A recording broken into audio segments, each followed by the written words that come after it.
آیت 54 کے بعد یا ایھا الذین آمنوا، یہ آیت نمبر 54 ہے، سورہ مائدہ 5ویں سورہ ہے اور 54 نمبر آیت ہے۔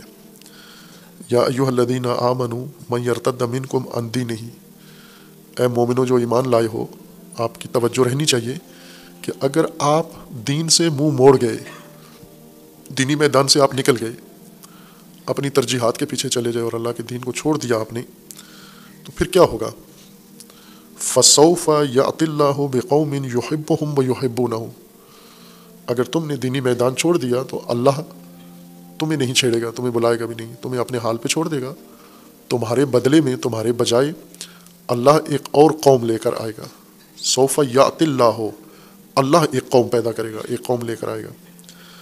وہ قوم کیا ہوگی؟ یحبہم ویحبونہ، اللہ ان سے محبت کرتا ہوگا اور یہ اللہ سے محبت کرنے والے ہوں گے۔ ان کی پہلی علامت یہ ہوگی کہ ان کے اندر اللہ کی محبت ہوگی اور اللہ ان سے محبت کرے گا۔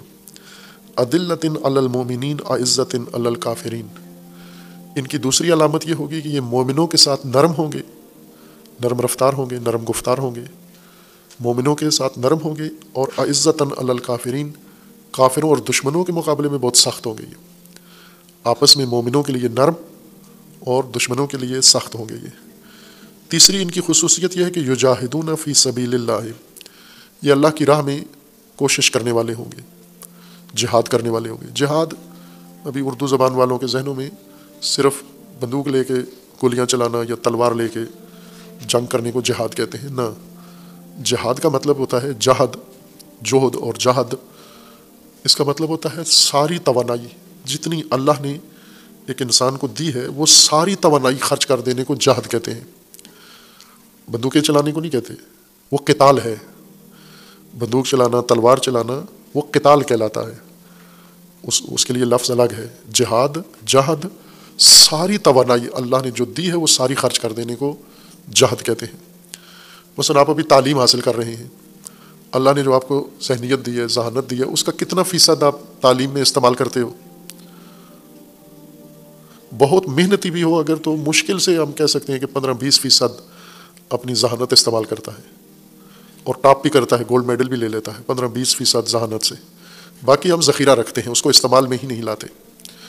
اگر آپ توجہ کریں، تجربہ کریں، جتنی اللہ نے آپ کو ذہانت دی ہے یہ ساری تعلیم میں خرچ کریں آپ، پوری، یہ جہد ہے۔ جتنی توانائی اللہ نے دی ہے وہ ساری خرچ کریں تعلیم میں، پھر رزلٹ دیکھیں، نتیجہ دیکھیں آپ کو اسی تعلیم میں کیا نتیجہ ملتا ہے۔ کوئی بھی کام زندگی کا کر رہے ہیں اس کے لیے اللہ نے طاقت دی ہے، وہ ساری طاقت خرچ کرنا جہد کہلاتا ہے۔ تیسری خصوصیت ان کی یہ ہے کہ یجاہدون فی سبیل اللہ، یہ اللہ کی راہ میں ساری توانائی خرچ کرتے ہیں۔ ہم نہیں کرتے، ساری توانائی خرچ نہیں کرتے، بہت کم خرچ کرتے ہیں، کنجوس ہیں اس بارے میں، اپنی طاقت، صلاحیتیں، توانائیاں استعمال کرنے میں بہت خسیس ہیں، کنجوس ہیں، بخیل ہیں، پوری توانائی خرچ نہیں کرتے۔ ہم پوری توانائی خرچ کریں تو پھر دنیا کا نقشہ بدل جائے، آپ کی زندگی بدل جائے گی۔ ہم زیادہ تر اپنی توانائیاں محفوظ رکھتے ہیں، بچاتے ہیں، اور توانائی کا قانون یہ ہے کہ یہ بچانے سے محفوظ نہیں ہوتی، ضائع ہو جاتی ہے، استعمال کرنے سے بڑھتی ہے اور استعمال نہ کرنے سے کم ہو جاتی ہے۔ جسمانی توانائی ہو، ذہنی توانائی ہو، کوئی بھی توانائی ہے، اس کو استعمال میں لائیں تو بڑھتی ہے۔ ان کی چوتھی خصوصیت اللہ نے یہ ذکر کی ہے، وَلَا يَخَافُونَ لَوْمَةَ لَائِمٍ، یہ جو قوم خدا لائے گا، کن کے بعد؟ وہ جو مرتد ہو گئے ہیں، جو دین کے میدان سے نکل گئے ہیں، لاپرواہ، غیر ذمہ دار، اور اپنی اپنی خواہشات، عیاشیوں کے پیچھے چلے گئے ہیں، انہیں اللہ نے چھوڑ دیا ہے۔ ان کے بدلے میں اللہ یہ قوم لایا ہے جس میں یہ 4 خصوصیات ہیں۔ ایک یہ کہ یہ اللہ کو چاہتے ہیں، اللہ ان کو چاہتا ہے۔ دوسری یہ ہے کہ یہ مومنوں کے ساتھ نرم اور دشمنوں کے ساتھ سخت ہوتے ہیں۔ تیسری خصوصیت یہ ہے کہ یہ ساری توانائی اپنی جو اللہ نے دی ہے اللہ کی راہ میں خرچ کرتے ہیں۔ اور چوتھی خصوصیت یہ ہے کہ یہ ملامتوں سے نہیں ڈرتے، لا یخافون لومۃ لائم، ملامتیں لوگ کرتے ہیں، اللہ کی راہ میں اگر کوئی آئے تو لوگ ملامتیں شروع کر دیتے ہیں۔ اور آج تو یہ ملامتوں کو ٹیکنالوجی کا سہارا مل گیا ہے، تو ملامتیں ایک یلغار کی صورت میں شروع ہو جاتی ہیں۔ گھر کے اندر سے ملامتیں شروع ہوتی ہیں، دوست ملامتیں کرتے ہیں، ساتھی ملامتیں کرتے ہیں، اڑوس پڑوس کے لوگ ملامتیں کرتے ہیں، جو بھی آپ کو جان پہچان والا ہے وہ آپ کی ملامت شروع کر دیتا ہے۔ پھر اس کے بعد ان کی دیکھا دیکھی اجنبی بھی شروع کر دیتے ہیں جو جانتے نہیں ہیں۔ اور سب سے سخت مرحلہ یہی ہوتا ہے، ملامتوں کو برداشت کرنا۔ اکثر جو مرد میدان چھوڑ جاتے ہیں، دین کا میدان چھوڑ جاتے ہیں، زندگی کا میدان چھوڑ جاتے ہیں، قومی میدان چھوڑ جاتے ہیں، وہ جب ملامتیں شروع ہوتی ہیں پھر پیچھے ہٹ جاتے ہیں۔ کئی لوگ ایسے ہیں وہ مار پیٹ جھیل لیتے ہیں، گولیاں کھا لیتے ہیں، شہادت بھی آسان ہوتی ہے ان کے لیے، لیکن ملامت نہیں برداشت کر سکتے، یعنی لوگوں کی مذمتیں، لوگوں کی مخالفتیں، یہ ان سے تحمل نہیں ہوتا، اس لیے چھوڑ جاتے ہیں۔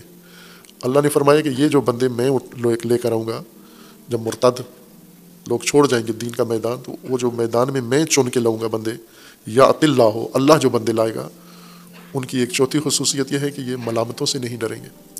جتنی بھی ان کی ملامت کی جائے ان کو پرواہ نہیں ہوگی، لا یخاف ہو، خوف نہیں ہے ان کے اندر، ملامتوں کا خوف نہیں ہے۔ ذالک فضل اللہ یؤتیہ من یشاء، یہ اللہ کا بہت بڑا فضل ہے، جسے خدا چاہتا ہے دے دیتا ہے۔ یہ کرامت ہر ایک کو نہیں دیتا خدا، اتنا توانا ہو، اتنا دلیر ہو، یہ خدا جسے چاہتا ہے اسے دیتا ہے۔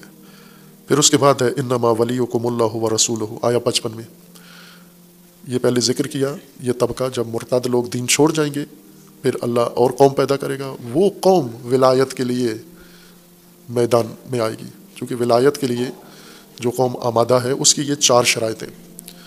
ایک یہ کہ اللہ اس کو لے کر آئے اور اللہ کو چاہتے ہوں، اللہ ان کو چاہتا ہو۔ دوسری خصوصیت یہ ہے کہ یہ مومنوں کے ساتھ نرم اور کافروں کے ساتھ شدید سخت ہوں گے۔ تیسری خصوصیت یہ ہے کہ یہ ساری توانائی اپنی جو اللہ نے دی ہے اللہ کی راہ میں خرچ کریں گے، صرف کریں گے۔ اور چوتھی خصوصیت یہ ہے کہ کسی ملامت کی پرواہ نہیں کرتے، کوئی بھی کرے، اپنا کرے، دوسرا کرے، غیر کرے، ملامتوں کی ان کو ذرا پرواہ نہیں ہے۔ یہ فضل ہے جو اللہ ان کو دیتا ہے۔ خوب یہ قوم ہے، اور اس کے بعد پھر فوراً ہے کہ انما ولیکم اللہ ورسولہ والذین آمنوا الذین یقیمون الصلاۃ ویؤتون الزکاۃ وہم راکعون۔ 54 آیت میں اس قوم کا تذکرہ ہے، اس طبقے کا تذکرہ ہے جسے اللہ چن کے میدان میں لاتا ہے۔ آیا 55 میں ولایت آ گئی ہے کہ اگر یہ لوگ میدان میں آ جائیں تو انہیں خبر ہونی چاہیے کہ تمہارا ولی اللہ ہے، تمہارا ولی اللہ کا رسول ہے، اور تمہارا ولی وہ ہے جو اقامہ نماز کرتا ہے اور رکوع کی حالت میں زکوٰۃ دیتا ہے، وہ تمہارا ولی ہے۔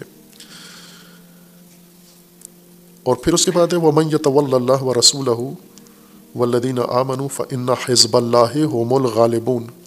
آیا 56 میں ہے، یہ آیا 56 میں ہے کہ جو اللہ کو اپنا ولی مان لے اور جو رسول کو اپنا ولی مان لے، اور مومنوں میں سے والذین آمنوا، مومنوں میں سے اللہ نے جس کو حق ولایت دیا ہے اسے بھی ولی مان لے۔ 3 ولایتیں ہیں۔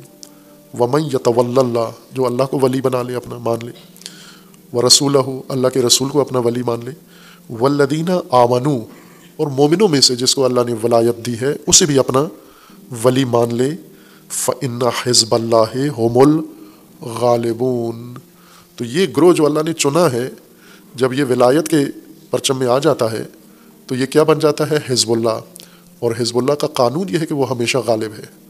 فَإِنَّ حِزْبَ اللَّهِ هُمُ الْغَالِبُونَ، حزب اللہ غالب ہے ہمیشہ۔